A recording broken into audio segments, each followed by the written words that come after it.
ఇక విశ్వశాంతి మహాశక్తి గణపతి రూపంలో ఖైరతాబాద్ వినాయకుడు పూజలు అందుకుంటున్నాడు. ఈరోజు తొలి పూజలో గవర్నర్ గారు కూడా పార్టిసిపేట్ చేసే అవకాశాలు అయితే ఉన్నాయి. దీనికి సంబంధించి మరింత సమాచారాన్ని, అక్కడ భక్తుల రద్దీ ఏ విధంగా ఉంది, దీనికి సంబంధించి మరింత సమాచారాన్ని మా కరెస్పాండెంట్ నుమాన్ అందిస్తారు. నుమాన్, పూర్తి డీటెయిల్స్ ఏంటి? భక్తుల రద్దీ ఏ విధంగా ఉంది, అదేవిధంగా ఈరోజు గవర్నర్ గారు కూడా తొలి పూజలో పాల్గొంటారు అనే సమాచారం కూడా ఉంది. పూర్తి డీటెయిల్స్ ఏంటి? ఎస్ పవన్, ముందుగా ఏబిఎన్ ఆంధ్రజ్యోతి ప్రేక్షకులందరికీ వినాయక చవితి శుభాకాంక్షలు. సో ఏదైతే ఇటు శ్రీ విశ్వశాంతి మహాశక్తి గణనాథుని దర్శించుకోవడానికి ఇటు హైదరాబాద్ నగరం నుంచే కాకుండా ఇటు రాష్ట్రం నలువైపుల నుంచి కూడా పెద్ద ఎత్తున భక్తులు అయితే తరలి వస్తున్నారని చెప్పవచ్చు. కాసేపట్లో గవర్నర్ జిష్ణుదేవ్ వర్మ దంపతులు తొలి పూజ కార్యక్రమంలో పాల్గొనున్నారు.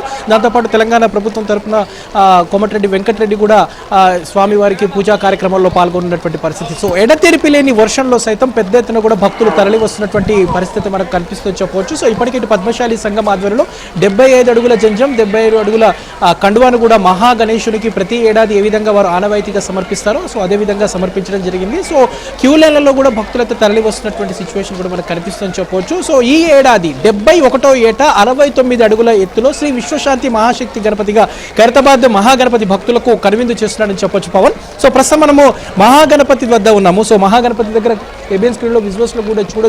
సో వర్షం ఎడతెరిపి లేకుండా, రాత్రి నుంచి వర్షం ఎడతెరిపి లేకుండా వర్షం కురుస్తున్నటువంటి నేపథ్యంలో భక్తులు కూడా అదే స్థాయిలో తరలి వస్తున్నటువంటి సిచ్యువేషన్ అయితే మనకు కనిపిస్తుందని చెప్పవచ్చు. సో ఎక్కడ కూడా అవాంఛనీయ సంఘటనలకు తావు లేకుండా, భక్తులకు ఇబ్బందులు లేకుండా ఇటు ప్రభుత్వం తరపున జిహెచ్ఎంసీ, అదేవిధంగా R&B శాఖ ఆధ్వర్యంలో దాంతోపాటు ఎన్విరాన్మెంట్ అధికారులు కూడా ప్రత్యేకంగా ఏర్పాట్లు చేశారు. మరోవైపు ఉత్సవ నిర్వాహకులు కూడా దాదాపు ఒక 300 మంది వాలంటీర్లను ఏర్పాటు చేసినటువంటి పరిస్థితి. ఖైరతాబాద్ మహాగణపతికి సంబంధించినటువంటి బందోబస్తులోనే దాదాపు 500 మంది పోలీసులతో బందోబస్తును ఏర్పాటు చేసినటువంటి సిచ్యువేషన్ అయితే మనకు కనిపిస్తుందని చెప్పవచ్చు. ప్రస్తుతం మనము చూస్తున్నాము, కాసేపట్లో గవర్నర్ దంపతులు తొలి పూజ కార్యక్రమంలో పాల్గొనున్నటువంటి పరిస్థితి అయితే ఉందని చెప్పవచ్చు. సో ఖైరతాబాద్ గణేశుడి ఈసారి ప్రత్యేకతలు చూసుకుంటే ప్రపంచ శాంతిని కాంక్షిస్తూ శ్రీ విశ్వశాంతి మహాశక్తి గణపతి రూపంలో ఖైరతాబాద్ గణేశుడిని ఏర్పాటు చేశారు. ఎడమవైపు గజ్జలమ్మ కొలువుదీరారు. సో గణేశుడి కుడి వైపున శ్రీ వాసవి కన్యకా పరమేశ్వరి అమ్మవారిని రూపుదిద్దారు. సో 1954లో ఒక్క అడుగుతో ప్రారంభమైనటువంటి ఖైరతాబాద్ మహాగణేశుని ప్రస్థానం